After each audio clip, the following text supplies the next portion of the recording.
잠을 잔다는 것은 무엇일까? 인간에게 수면은 반드시 필요한 요소이다. 수면은 렘수면과 비렘수면으로 나눌 수 있는데, 렘수면은 얕은 상태로 잠드는 것이고 비렘수면은 깊게 잠드는 것이다. 신체 건강한 남녀가 한 공간에서 잠이 들면 렘수면에 빠질 수밖에 없을 것이다. 그녀는 내가 렘수면 하길 원하는 걸까? 그녀와 같은 공간에서 수면 상태에 빠진다면 깊게 잠드는 것은 절대 불가능하다. 하지만 난 신체 건강한 20살, 그녀와 함께라면 잠 따위는 안 자도 된다.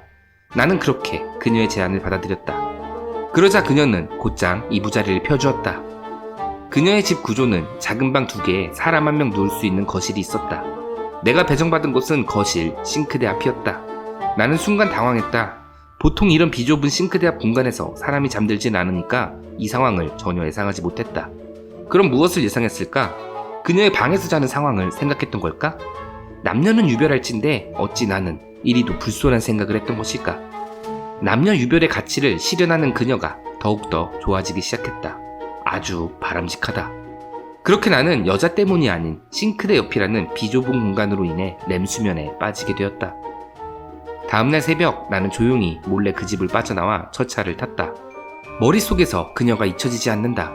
수업을 듣는 내내 머릿속엔 그녀만이 떠올랐다. 제이는 학교에 나오지도 않았다. 나는 제이를 걱정하는 척 연락해보았다. 사실 제이의 건강보단 그녀의 번호를 알아내는 것이 목적이었다. 제이는 룸메이트 그녀에게 집에 오게 된 경위를 모두 듣게 되었으며 나에겐 너무 미안하고 고맙다고 했다. 그래서 나는 그 보답으로 룸메이트 누나의 전화번호를 알려달라고 했다. 제이는 흔쾌히 알려줬고 오히려 그녀가 현재 솔로니까 잘해보라며 응원까지 해주었다. 편의상 이제 그녀를 A라고 부르겠다. 난 A에게 연락을 취했다. 당시 나는 밀당이나 간교한 전략 따위는 없었다. 그저 발전기 호랑이처럼 무작정 달려들었다. 산이 거기에 있기에 오르듯 앞에 그녀가 있기에 오를 뿐이었다. 하지만 A는 나에게 자꾸만 철벽을 쳤다. 나보다 2학번이나 높다 보니 나를 자꾸만 동생으로 정의하고 선을 그었다. 하지만 나는 물러나지 않았고 어찌어찌 간신히 공강 시간에 만나 밥 한 끼를 먹는 것을 얻어낼 수 있었다. 밥 먹는 와중에도 A는 계속해서 나에게 철벽을 쳤다. A는 나에게 이렇게 말을 했다. 나는 이 말을 듣고 갑작스레 오기가 발동했다. A가 잠시 화장실을 간 사이 카운터에 가서 계산을 해버렸다. 그리고 식사가 끝나고 나가면서 계산이 이미 된 것을 알아차린 A는 나를 보며 왜 네가 샀냐고 물어왔다. 나는 그때 이렇게 말을 했다. 저는 남자 대 여자로 만났으니까 제가 밥을 산 거예요. 오해하지 마세요. A는 굉장히 당황해 눈을 동그랗게 떴다. 너무나 귀여웠다. 하지만 이후에도 A는 나에게 끊임없이 철벽을 쳤다. 그녀의 철벽에 지쳐가고 있을 무렵 학과 MT를 가게 되었다. 난 MT에서도 온통 A 생각뿐이었다. 그녀의 답장 시간과 내가 보낸 시간의 간격을 체크해가며 기분이 롤러코스터를 타듯 오르락 내리락 하고 있었다. 그때 갑자기 게임을 진행한다며 학과장이 모두를 불러 모았다. 이 게임은 조금 이상했다.